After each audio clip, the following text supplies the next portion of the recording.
YouTube is obsessed with winter camping. So tonight, I'm gonna sleep in my car in a snowstorm. And in the Sierra, residents are still cleaning up from this weekend's storm. Now they also have to prepare for more snow on the way. Every year in the U.S., 1,330 people die of cold exposure, according to the National Institute of Health. At least some of these people freeze to death in their cars, and this isn't something I've ever heard car camping YouTubers talk about.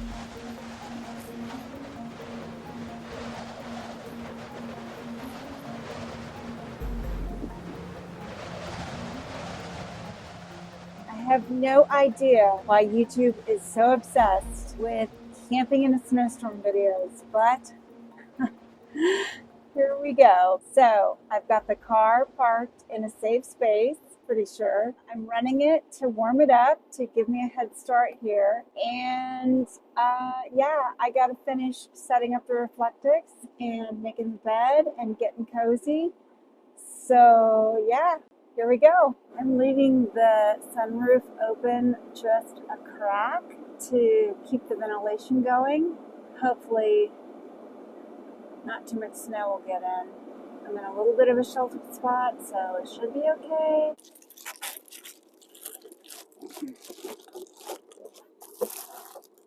This is my new camping lantern. It's aesthetic and it can do white light and yellow light. It's awesome.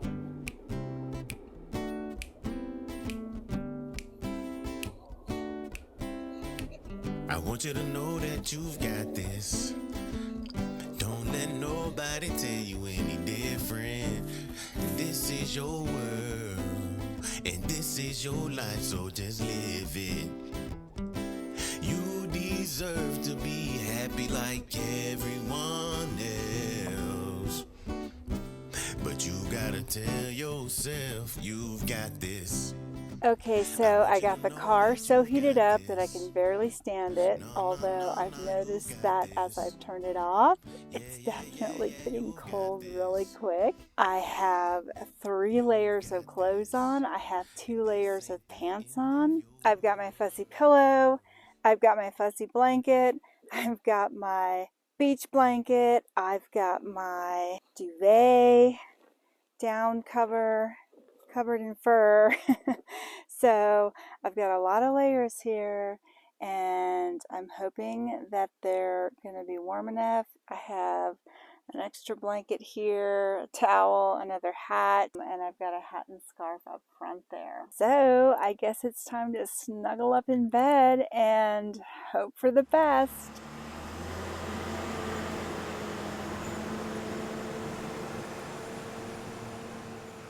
So the winds died down and the snow plows have gone. Oh my God, they were so noisy. So it's really pretty quiet right now. I have my earplugs just in case.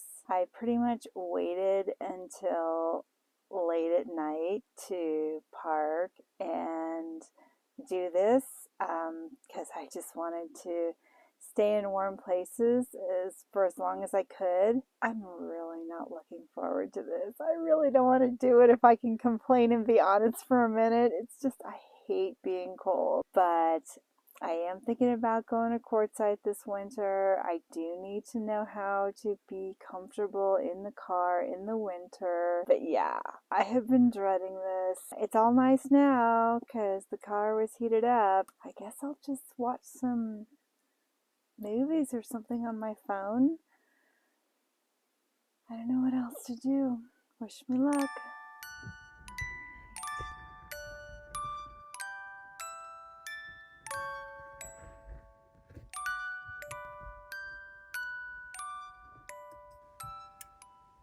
Good night. 7 hours later. Feel the cold air in here. Let me take this out and put it back. It's warmer with the reflectix. It's a snowblower. Well, good morning. The snowblowers have arrived, so it's time to get out of here. But I survived. I actually survived. I did not think I was going to make it through the night. I thought I was going to have to run back to my house, but I made it. Surprisingly, my face didn't feel cold.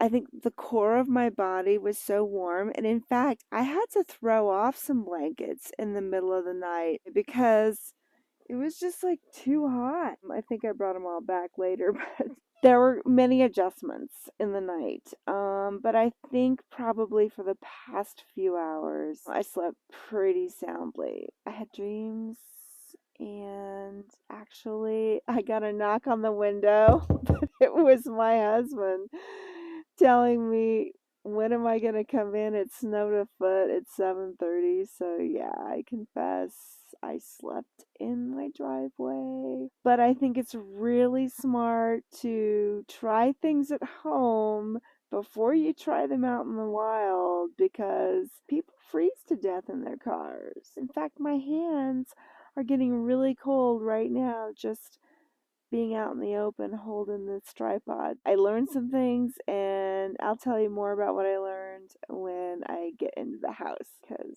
yeah, I could really use some coffee.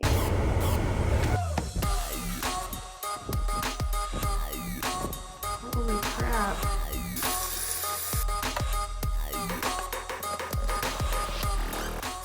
So, yes, I slept out in my car in a snowstorm. I was pretty nervous to do this because I do not like to be cold. I hate being cold. So yeah, I was not looking forward to this. The thing is, I don't have a heat source in my car other than the car itself if I turn it on, run the engine, and run the heater. So I did do that to warm up the car. I don't have a Mr. Buddy, and although I am curious to try that kind of a propane heater, I worry about it because my car is a tiny space. I don't really have a good safe place to put the heater. There's the worry about carbon monoxide, and yes, I could get a carbon monoxide detector, which is actually on my wish list. There's just a lot of concerns, and an electric heater, that's something I'll have to research to see what my Jackery can run. I know heaters pull a lot of power, and so I'm not sure I can support that. 12-volt electric blanket, that is definitely something I'm looking at. That is a lower voltage pull, so I'm pretty sure the Jackery could handle that for a night. But for this experiment, I had none of that. All I had was the car, the mattress, and all my blankets, and then of course the clothes that I wore. And it actually turned out okay, and I think it's because I had a lot of padding between me and the cold car bottom itself. My mattress, it's like a 4-inch-ish memory foam, so it was a good insulator. And then I had all these layers of clothing. So in the car, I showed you my layers of blankets. Well, here's what I put on my body. So first off were these smart wool socks, merino wool socks, perfect for keeping my feet warm. They were fantastic, highly recommend. I had a cami, cotton. Would have been better if it was wool. This actually was fantastic. This is a merino wool, smart wool base layer that I use for backpacking. It really kept me warm. Highly recommend. I'm probably going to get some bottoms to go with it. My next layer on the top was this fleece. It's just a lightweight fleece that I usually take backpacking with me. It's very soft. It did have zippers on it, so that's not ideal. And then the final top layer I had was this fluffy sweater that I got at Marshall's a few years ago. This is like a fuzzy blanket on your body, and I love this thing. I usually wear it around the house in the winter, but for the car, sleeping in below freezing temperatures, this was really great. And so this will definitely come with me for any winter camping until I find something better. So on the bottom layer, I had actually the pants I'm wearing now.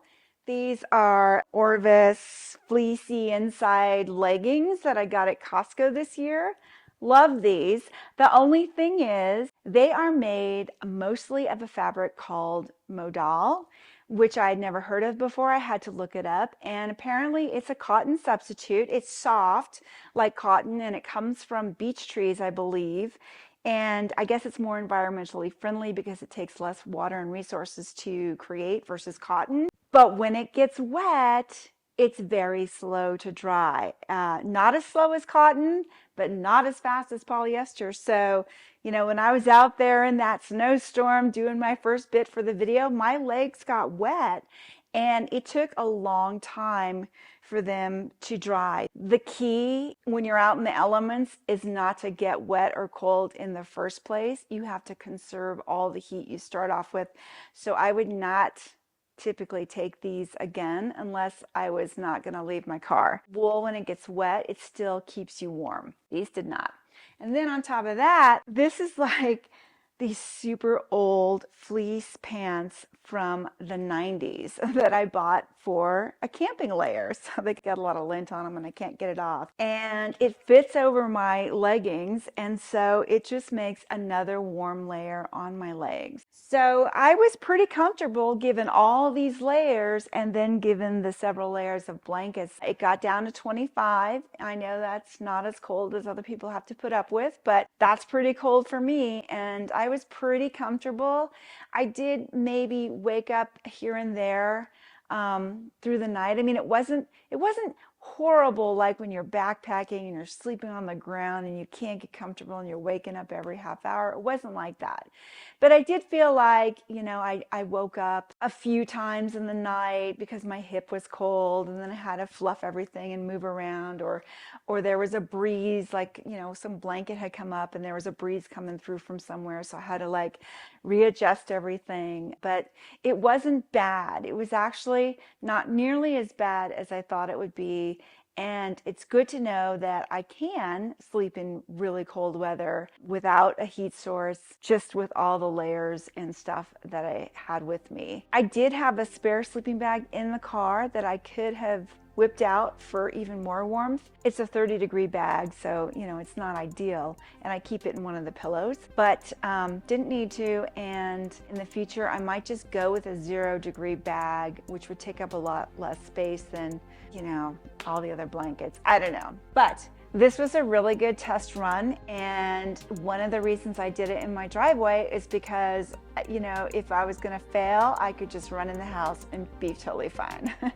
And the thing about where I live in Tahoe, when it snows, it can snow 3 feet. So I didn't even want to go park my car nearby because then I'd be stuck in 3 feet of snow. And okay, yeah, the footage would be so much better, but the hassle factor would be super high. So tell me, have you ever slept in your car in the snow? What was it like? What are your tricks? I mean, if you have any good ideas for me, put them down in the comments below, because I'm definitely looking to improve the whole situation.